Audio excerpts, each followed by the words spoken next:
When I'm waking up in the morning, coming here at college, I'm feeling very excited. I'm studying engineering fabrication. My favorite subject is mathematics and applied engineering technology. No one in my family has studied at the tertiary institution. I was the first. When I get into a class, I'm always very calm and happy, always showing that interest that I need. Tshepo's story at the Mashishing TVET college, it gives meaning to the investment that we're making in the areas around our operations. The fact that we've created the facility enables him to position himself now to become potentially an artisan and even an engineer. We are very happy with Glencore. They invested about plus minus 7 million into this state-of-the-art campus. Currently, we've got 904 students. The college is offering a range of engineering-related subjects and also business-related subjects. But with vocational studies, about 70% has to be practical. If you look at my right side here, there are these new classes that they've now recently built. They contributed here about plus minus 5.5 million. They've sponsored some of the students that cannot continue to pay on their own, and they also take them for the work opportunities. The doggedness, determination, and diligence of the students and the staff here really inspired us to decide on making the next investment in these new classrooms. Indeed, and it's going to assist us more going forward because we want to prioritize now agriculture and also hospitality and tourism. Next year, we'll have 1,800 students if we introduce these programs. If you look at the economic drivers here, it's mining. Therefore, immediately when students register here, they are thinking about the mines. I would like to work on the surface mining, a plant manager or an engineer. My dream since I was in grade 10, it was metallurgical engineering. If I will pass all the 7 subjects, then I will go to enroll at the varsity. I prepare every lesson for every subject. My mind always motivates me every day. Ja, ze doen goed, want ik zie deze papier als ze komt bij mij. Ze komt na, ik heb met zo gekregen. Ik voel lekker. Ik lach en mijn hart is zo beven, want als mijn kind is zo bewijs voor mij. With Tshepo, you have got a very focused young man who, every time you engage with him, you get so positive. I also went to a technical college, and I'm very proud of that. So if you can complete and pass all your 7 subjects, surely chances of getting a job are very, very high. Yeah. The National Development Plan of the government indicate that as a country, we have got a target of producing 30,000 artisans by 2030. So we are on track and we are on course as a campus to make a contribution there. I'm studying fitting and machining. It falls under mechanical engineering.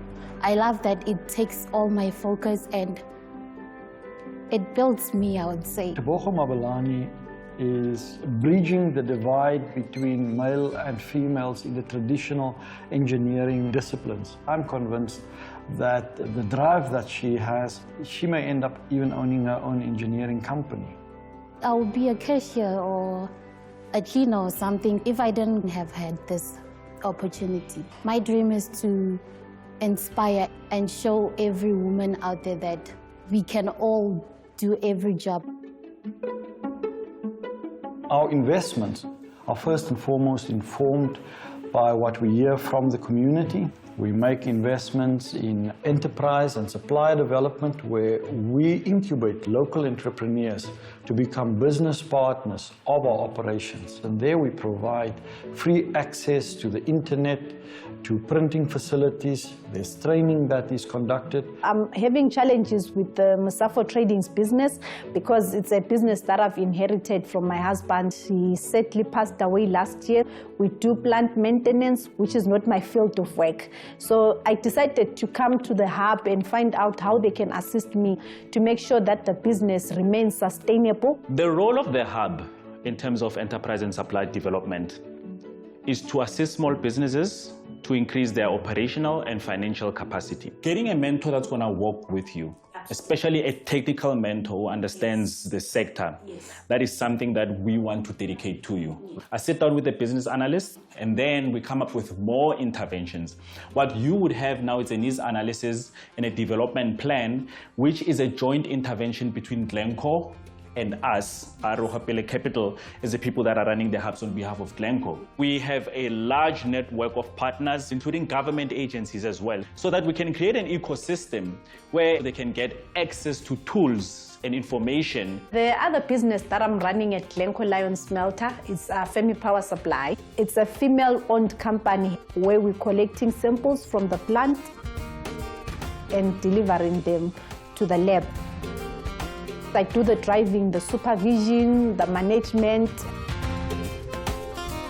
I was just enrolled for a training program where a group of SMMEs, we received training on finance, on marketing, on how to run the businesses. There is a large demand for mining companies to be involved in community issues. So if you're looking at the mining charter, as part of their mining licensing, they have to do those initiatives. The hub is Glencore's way of executing their transformation vision. It's quite beneficial having it around here with a community where most young people want to get into business, and it has improved our quality of living in a way that we can afford to pay school fees for the kids, we can afford to buy new assets for the business and for ourselves as well. In 2009, Glencore Alloys decided to construct a mining supply park at the cost of 100 million rand here in Tshepo, because there's an absence of a local infrastructure, and to lower the barriers to entry for local entrepreneurs, specifically black women-owned companies. One of the examples that we are very, very proud of was funded by Glencore at the cost of 6 million rand, and they will now do the sewing and the supply of overalls and other protective equipment.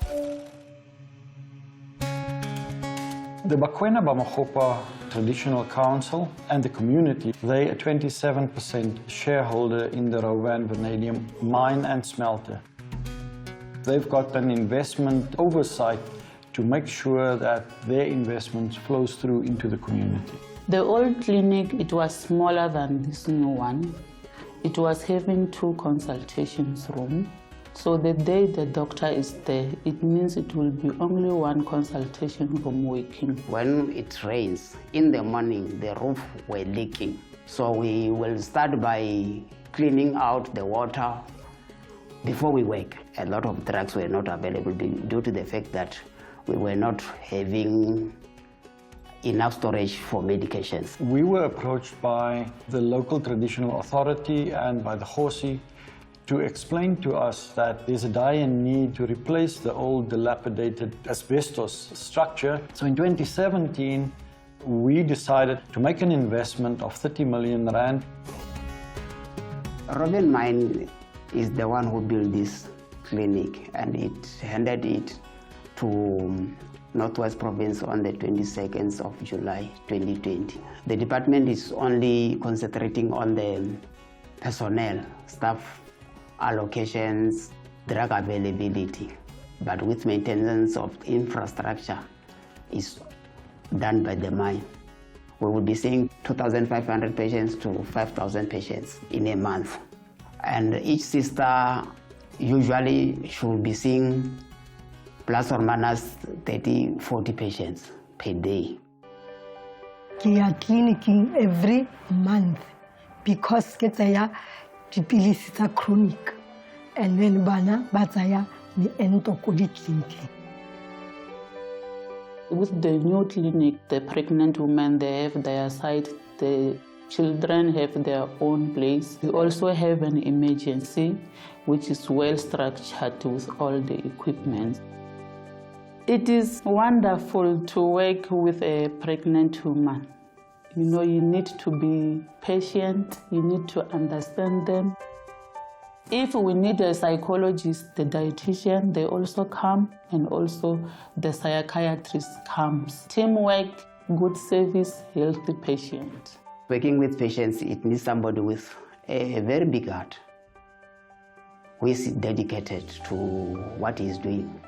The mine o tsere karolo e kgolo thata because o ragetse clinic ko ntla sports ground o releditse dilo tse dintsi thata mo Bokwenang e leng go tlisetsa bana ba rona mebereko.